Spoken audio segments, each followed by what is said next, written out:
Au à tous, bien-aimés frères et sœurs.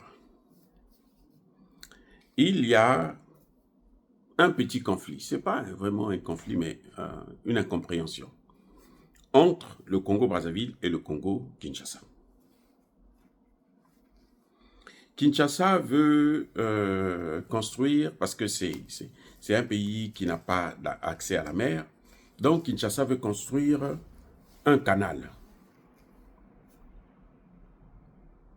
un port en eau profonde pour faire évacuer maintenant ces matières premières depuis le Congo démocratique, depuis le Congo central. Alors, le Congo-Brazzaville dit non, déconseille en fait Tshisekedi de le faire, parce que il y a certains produits qui passent par le Congo-Brazzaville pour aller vers le port de Pointe-Noire, et ça coûte des milliards. Oui. Alors, si le Congo démocratique a son port en eau profonde, eh bien, ces produits ne passeront plus par Pointe-Noire. Ça va passer directement par le Congo. Mais ce que je ne comprends pas, c'est qu'en fait, le Congo-Brazzaville n'a pas le droit de dire au Congo démocratique d'avoir son port. Non. Et vous savez quoi? Ce n'est même pas le Congo-Brazzaville qui tire profit de ça. C'est le putain de groupe de Bolloré qui tire profit du fait que les matières premières, les produits du Congo démocratique passent par le port de Pointe-Noire, entre autres. C'est Bolloré qui tire profit. Donc en fait, c'est Bolloré qui demande au gouvernement congolais de s'y opposer. Mais ça ne se fait pas. Les amis, ça ne se fait pas. C'est pas normal, ça ne se fait pas. C'est quoi, c'est ça? C'est une forme de colonisation.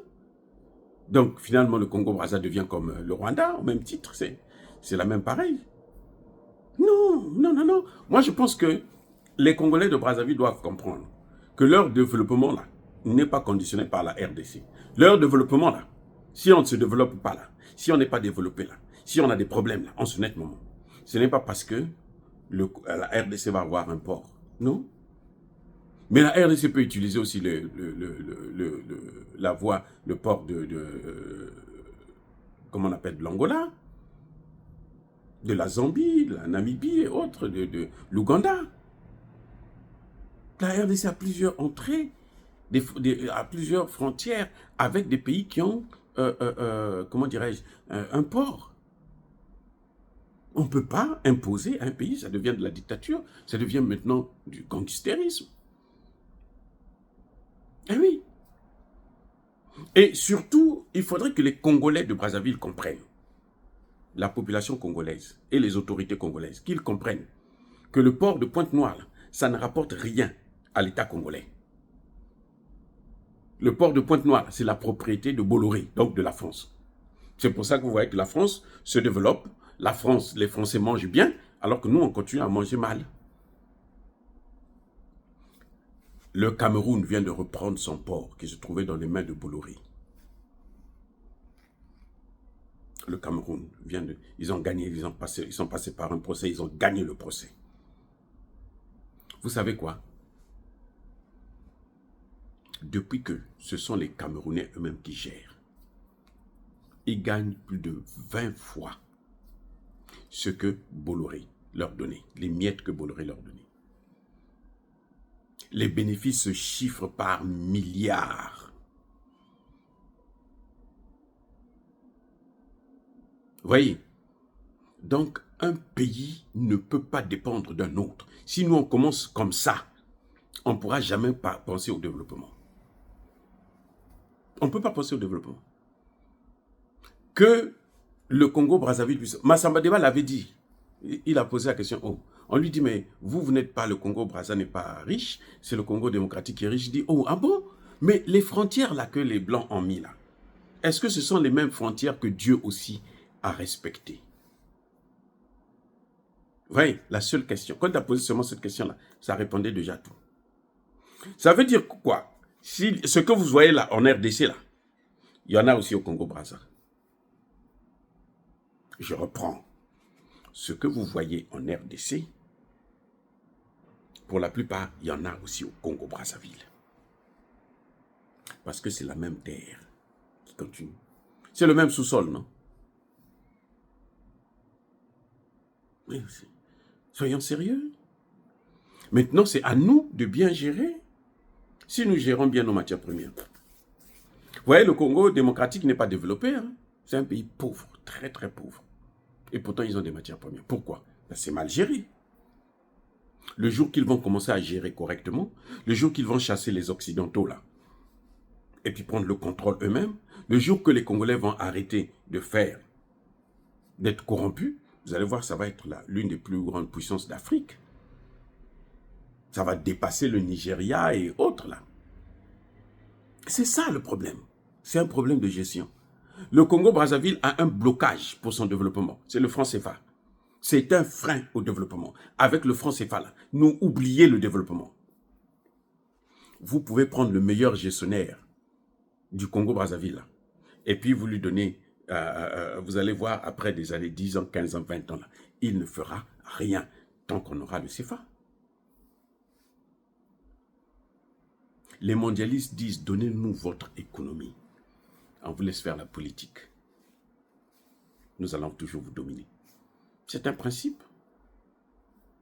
Donc, je crois que le Congo doit comprendre que la RDC doit s'émanciper en dehors du Congo-Brazzaville. Voilà. Ils n'ont rien à voir avec... Le Congo est allé donner son port à Bolloré parce qu'on leur a donné, on a donné un peu d'argent à tel dirigeant, tel autre dirigeant. Ça, c'est son problème. Il n'a qu'à gérer ça maintenant. La RDC a le droit d'avoir son propre port en eau profonde. Je suis du Congo-Brazzaville, j'aime mon pays, mais je dis tout simplement qu'on ne peut pas empêcher à un pays qui veut s'émanciper, sous prétexte que non, il y aura un manque à gagner chez nous. Non. Le Congo veut s'émanciper, il n'a qu'à s'émanciper. Le Congo-Brazzaville aussi, quand il veut s'émanciper, il n'a qu'à s'émanciper. Quand je dis qu'il faut qu'il y ait un pont entre Brazzaville et Pointe-Noire, parce que ce sont des capitales les plus rapprochées au monde, et aussi parce que ce sont des peuples qui se connaissent très bien, qui se côtoient, c'est les mêmes peuples. C'est pour ça qu'il faut leur donner cette possibilité-là. Quand tu es à Brazzaville, tu peux venir manger à midi à Kinshasa, et puis tu repars à Brazzaville l'après-midi. 1 heure après, tu reviens. Et vice-versa. Donc, il faut mettre ces conditions-là. C'est ça qui va entraîner de l'argent des deux côtés. Ce n'est pas en demandant à l'autre de ne pas créer son port pour consommer seulement votre port. Et en plus, ce port-là, vous l'avez déjà donné, vous-même, vous l'avez donné aux Occidentaux.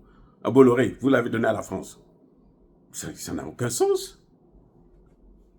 Les Français là doivent dégager chez nous. Et si le Congo-Brazzaville veut le développement, il faut qu'il y ait une rupture totale avec ces Occidentaux, avec la monnaie CFA et avec le comportement qu'ils ont, où toute entreprise c'est pour eux. Il faut qu'il y ait une rupture avec la libanisation du Congo. Point. Si vous continuez avec ces choses-là, vous n'allez, même si le Congo, Kinshasa, continue toujours à utiliser le port de Pointe-Noire, il n'y aura pas de développement. Si c'est qu'on n'est que comme ça, avec les Libanais, les Chinois, qui sont devenus des rois chez nous, et nous-mêmes, on devient comme si on était des parias. Ça n'a pas de sens. Chez nous-mêmes, on est comme des étrangers. Ça n'a pas de sens. Vous leur donnez vos ports. Vous utilisez la monnaie d'autrui. Pourquoi vous allez penser au développement? Oubliez le développement. Faites la fête, comme vous aimez la fête. Faites la fête. C'est tout. Les allées noix, et puis on n'en parle plus. Maintenant, c'est vos enfants, vos petits-enfants, qui un jour vont se réveiller, ils vont cracher sur vos tombes pour dire, mais vous nous avez fait des choses incroyables. Voilà. Bien-aimés frères et sœurs, encore une fois de plus, dire cela, c'est inciter à la haine ou à la violence. Non, il y a Bakolé Hervé, il y a Malem. Soyez bénis, soyez abondamment bénis par le Dieu de Kémité, par nos ancêtres angélisés. Mais que tous ceux qui persécutent le continent africain, le pillent, le déstabilisent, qu'ils soient noirs, blancs, chinois, arabes, juifs, indiens ou qui qu'ils soient punis, maudits, foudroyés, neutralisés, écrasés, effacés par le Dieu de Kémité, par nos ancêtres angélisés. Vive l'Afrique éternelle, j'ai dit et j'assume.